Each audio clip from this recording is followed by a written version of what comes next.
Assalamualaikum warahmatullahi wabarakatuh. Kami dari kelompok 6 ingin mempresentasikan hasil diskusi kami yang berjudul Analisis Laporan Keuangan. Adapun nama-nama anggota dari kelompok 6 yaitu yang pertama ada Amalia Ramadana Rayano, yang kedua Juwita Widiavanti, yang ketiga Luciana Hidayati, yang keempat Lucy Ramadhani, dan yang kelima Susilawati. Selanjutnya, mari kita sama-sama mendengarkan materi yang akan kami sampaikan. Laporan keuangan. Analisa keuangan melibatkan penggunaan berbagai laporan keuangan. Pernyataan ini melakukan beberapa hal. Pertama, neraca keuangan merangkum aset, kewajiban, dan ekuitas pemilik bisnis pada saat tertentu, biasanya akhir tahun atau kuartal. Selanjutnya, laporan laba rugi merangkum pendapatan dan pengeluaran perusahaan selama periode waktu tertentu, biasanya 1 tahun atau seperempat. Informasi neraca. Sebagian besar pertanyaan akuntansi mengenai neraca berkaitan dengan angka-angka yang melekat pada aset. Kita harus ingat bahwa angka-angka tersebut adalah angka akuntansi yang bertentangan dengan perkiraan nilai ekonomi aset. Nilai akuntansi aset tetap atau tanah, bangunan, peralatan didasarkan pada biaya atau historis aktualnya, bukan pada biayanya saat ini atau nilai penggantian. Persediaan dinyatakan sebesar yang lebih rendah antara biaya perolehan atau nilai pasar. Angka piutang menyiratkan bahwa semua piutang ini akan dikumpulkan. Ini mungkin atau mungkin tidak demikian. Seringkali perlu melampaui angka yang dilaporkan untuk menganalisis kondisi keuangan perusahaan dengan benar. Bergantung pada analisis, angka ekuitas pemegang saham yang ditampilkan di neraca yang merupakan jumlah sisa mungkin atau mungkin bukan perkiraan yang wajar dari nilai sebenarnya perusahaan bagi pemegang saham. Informasi laba rugi. Harga pokok penjualan merupakan biaya untuk benar-benar memproduksi produk yang dijual selama periode tersebut. Termasuk di sini adalah biaya bahan baku, biaya tenaga kerja yang terkait dengan produksi, dan overhead pabrik yang terkait dengan produk yang dijual. Beban penjualan, umum dan administrasi sebagian besar beban bunga ditampilkan secara terpisah dari harga pokok penjualan karena dipandang sebagai beban periode daripada biaya produk. Untuk perusahaan manufaktur, beban penyusutan umumnya dianggap sebagai salah satu komponen dari harga pokok produksi dan dengan demikian menjadi bagian dari harga pokok penjualan. Untuk perusahaan dagang seperti grosir atau pengecer, penyusutan umumnya terdaftar secara terpisah sebagai beban periode lain atau seperti beban bunga di bawah angka laba kotor. Ada 3 faktor yang harus digunakan dalam menentukan kebutuhan keuangan perusahaan. Yang pertama, analisis kebutuhan dana perusahaan. Kedua, analisis keuangan dan profitabilitas perusahaan. Dan ketiga, analisis risiko bisnis perusahaan. Ada 2 jenis rasio. Yang pertama, merangkum beberapa aspek dari kondisi keuangan perusahaan pada suatu titik waktu di mana neraca telah disiapkan, atau biasa disebut dengan rasio neraca. Kemudian, yang kedua, merangkum beberapa aspek kinerja perusahaan selama periode waktu tertentu, biasanya 1 tahun. Rasio ini disebut juga dengan rasio laporan laba rugi. Lalu, rasio neraca dan rasio laporan laba rugi dapat dibagi lagi, di mana rasio neraca dapat dibagi menjadi 2, yaitu rasio likuiditas yang mengukur kemampuan perusahaan untuk memenuhi kewajiban jangka pendek, dan rasio leverage keuangan atau hutang yang menunjukkan sejauh mana perusahaan dibiayai oleh hutang. Kemudian, dalam rasio laporan laba rugi dapat dibagi menjadi 3. Yang pertama, rasio cakupan yang menghubungkan beban keuangan perusahaan dengan kemampuan untuk melayani atau menutupinya. Yang kedua, rasio aktivitas yang mengukur seberapa efektif perusahaan menggunakan asetnya. Yang terakhir, rasio profitabilitas yang menghubungkan keuntungan dengan penjualan dan investasi. Rasio neraca. Rasio likuiditas digunakan untuk mengukur kemampuan perusahaan dalam memenuhi kewajiban jangka pendek. Mereka membandingkan jangka pendek dengan sumber daya jangka pendek atau saat ini yang tersedia untuk memenuhi kewajiban ini. Dari rasio-rasio ini, banyak wawasan dapat diperoleh tentang solvabilitas kas perusahaan saat ini dan kemampuan perusahaan untuk tetap mampu berjalan jika terjadi kesulitan. Likuiditas kemampuan suatu aset untuk diubah menjadi uang tunai tanpa signifikan konsesi harga. Rasio berfungsi sebagai pelengkap rasio lancar dalam menganalisis likuiditas. Rasio ini sama dengan rasio lancar kecuali tidak termasuk persediaan mungkin bagian yang paling tidak liquid dari aset lancar dari pembilang. Rasio berkonsentrasi terutama pada lebih banyak aset lancar liquid, kas surat berharga, dan piutang sehubungan dengan kewajiban lancar. Rasio leverage keuangan atau utang. Rasio utang yaitu rasio yang menunjukkan sejauh mana perusahaan dibiayai oleh utang.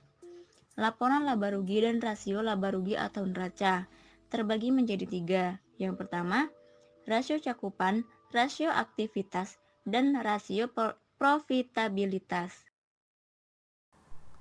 Laporan laba rugi dan rasio laba rugi. Yang pertama adalah rasio cakupan. Rasio cakupan mengukur kemampuan perusahaan dalam membayar bunga utang sesuai jadwal selama umur utang dengan laba sebelum bunga dan pajak atau EBIT. Salah satu rasio cakupan yang tradisional adalah rasio cakupan bunga atau kali bunga yang diperoleh. Rasio ini hanyalah rasio pendapatan sebelum bunga dan pajak untuk periode pelaporan tertentu dengan jumlah beban bunga. Untuk periode tersebut adalah laba sebelum bunga dan pajak atau EBIT dibagi dengan beban bunga. Bagi perusahaan Alden, pada tahun fiskal 20X2 rasio ini adalah $400.000 dibagi dengan $85.000 sama dengan 4,71 kali. Dengan rata-rata industri 4,0, kemampuan perusahaan Alden untuk menutupi bunga tahunan 4,71 kali dengan pendapatan operasional atau EBIT tampaknya memberikan margin keamanan yang baik. Yang kedua adalah rasio aktivitas. Rasio aktivitas merupakan rasio yang digunakan untuk mengukur tingkat efisiensi pemanfaatan sumber daya perusahaan atau menilai kemampuan perusahaan dalam melaksanakan aktivitas sehari-hari. Dalam menghitung rasio aktivitas akan menggunakan tingkat aset akhir tahun dari neraca. Namun, rata-rata tingkat aset bulan, triwulan, atau awal dan akhir tahun sering digunakan dengan rasio laporan laba rugi atau neraca. Tujuan rasio aktivitas.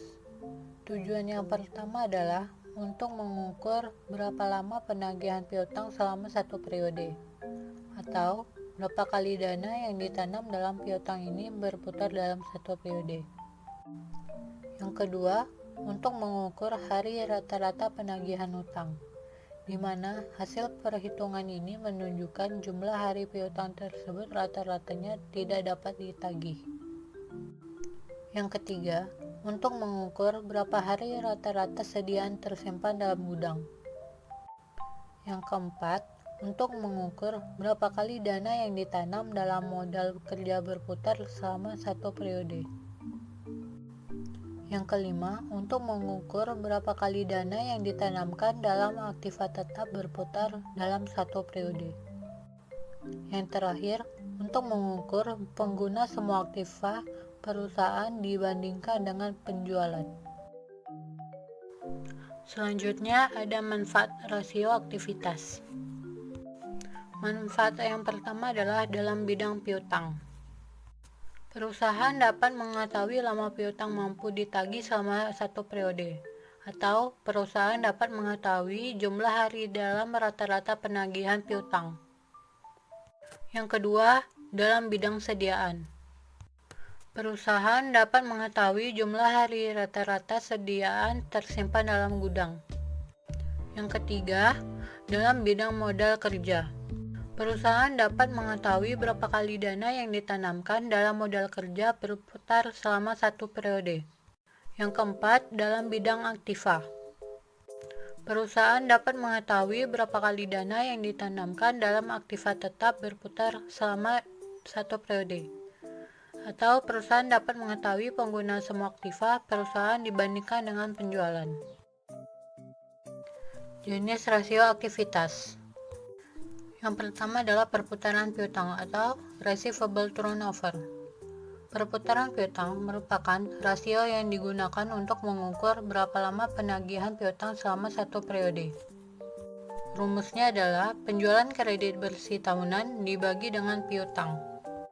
Jika kita berasumsi bahwa semua penjualan 20x2 untuk perusahaan Alden adalah penjualan kredit, rasionya adalah $3.992.000 dibagi dengan $678.000 sama dengan 5,89 kali. Rasio ini memberitahu kita berapa kali piutang telah diubah menjadi uang tunai selama setahun. Semakin tinggi omset, semakin pendek waktu antara penjualan biasa dan pengumpulan uang tunai. Untuk perusahaan Alden, piutang berbalik menjadi 5,89 kali. Selain itu, jika piutang masih jauh dari lancar, kita harus menilai kembali pelunasan utang perusahaan untuk menganggap semua piutang sebagai liquid. Piutang bersifat liquid hanya dapat ditagih dalam waktu yang wajar untuk menentukan apakah ada kekhawatiran. Analis dapat menyusun ulang rasio perputaran piutang untuk menghasilkan omset piutang dalam hari atau RTD, atau disebut juga dengan periode pengumpulan rata-rata. Rumusnya adalah piutang dikali hari dalam setahun dibagi dengan penjualan kredit tahunan. Untuk perusahaan Alden yang perputaran piutangnya dihitung menjadi 5,89 kali, periode penagihan rata-ratanya adalah 365 dibagi dengan 5,89 sama dengan 62 hari. Angka ini memberitahu kita rata-rata jumlah hari di mana piutang beredar sebelum dikumpulkan. Karena rasio perputaran piutang industri rata-ratanya adalah 8,1 periode. Pengumpulan rata-rata untuk industri adalah 365 dibagi dengan 8,1 sama dengan 45 hari. Sebelum menyimpulkan bahwa ada masalah penagihan, kita harus memeriksa persyaratan kredit yang ditawarkan oleh perusahaan Alden kepada pelanggannya. Jika periode penagihan rata-ratanya adalah 62 hari, persyaratan kreditnya adalah 2/10, netnya 30, maka sebagian besar piutang telah melewati tanggal jatuh tempo terakhir, yaitu 30 hari.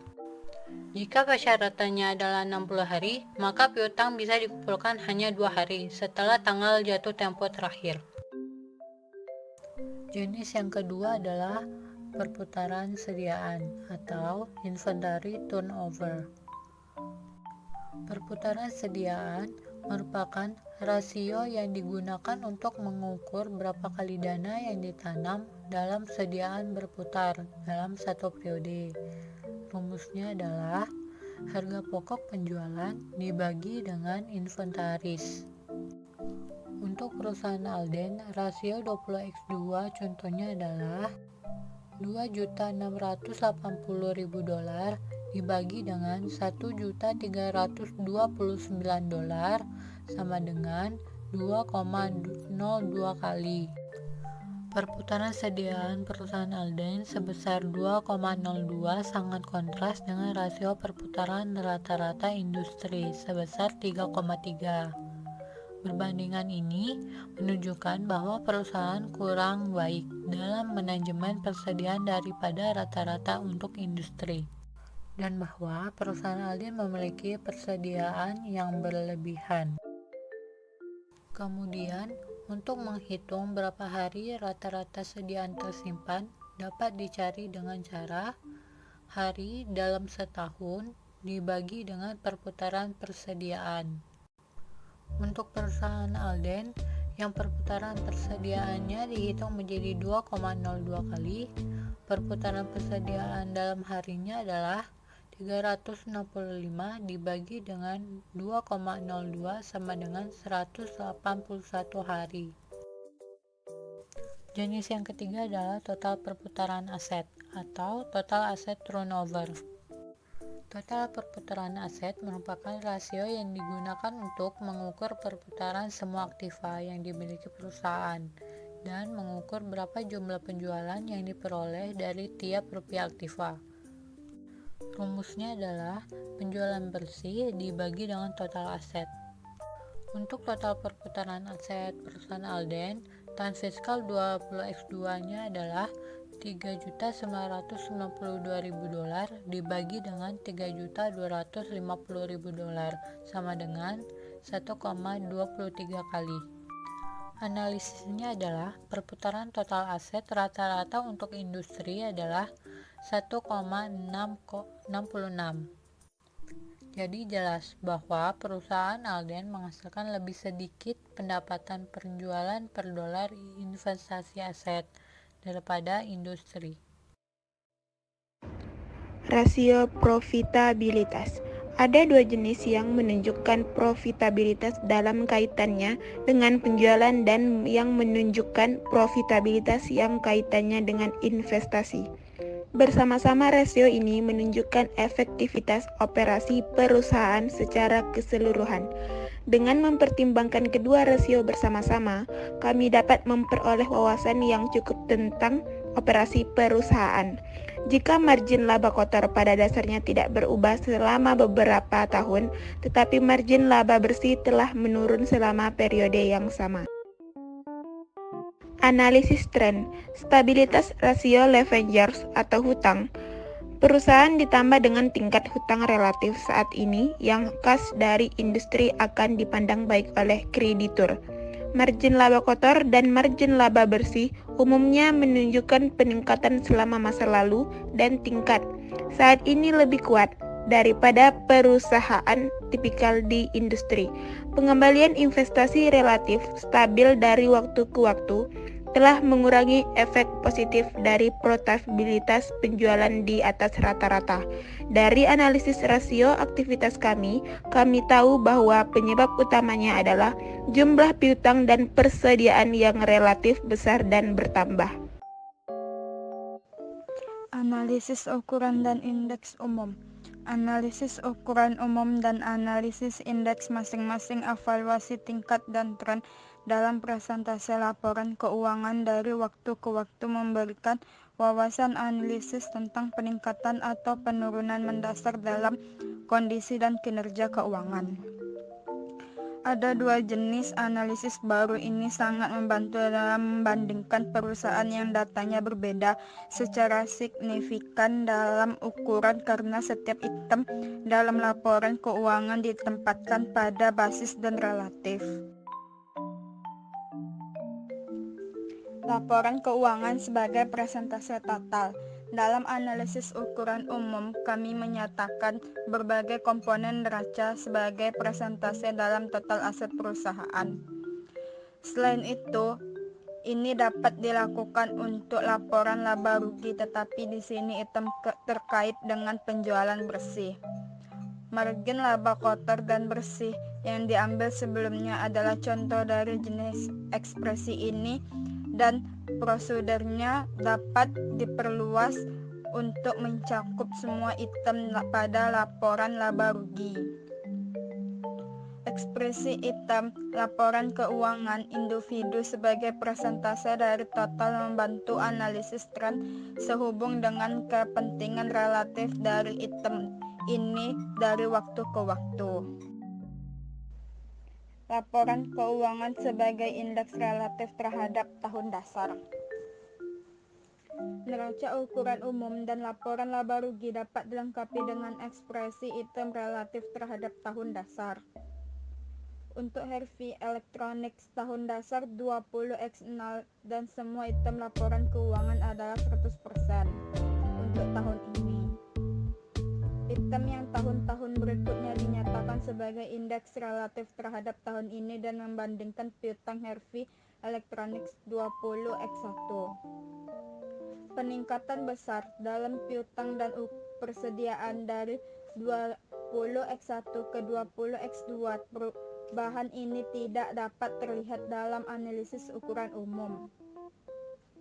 Ketika kita membandingkan angka piutang dan persediaan dengan penjualan bersih, bagaimanapun peningkatannya tidak terlihat pada tingkat yang rendah. Ada peningkatan yang nyata dalam aset yang tetap, lebih dari proporsional selama 2 tahun terakhir. Pada bagian kewajiban dari neraca, kami mencatat peningkatan besar dalam hutang usaha dan kewajiban lancar lainnya yang terjadi. Namun, hanya kenaikan hutang yang tampak besar dibandingkan dengan peningkatan penjualan. Berdasarkan wawasan ini, kami ingin melihat omset hutang perusahaan yang melihat apakah perusahaan mungkin tidak membayar pemasok secara tepat waktu. Profitabilitas atau laba sebelum bunga dan pajak serta laba setelah pajak lebih mudah dibedakan, terutama jika dibandingkannya dengan persentase peningkatan penjualan yang lebih kecil. Sekian presentasi dari kelompok kami. Apabila ada kesalahan, mohon dimaafkan. Wabillahi taufiq wal hidayah. Wassalamualaikum warahmatullahi wabarakatuh.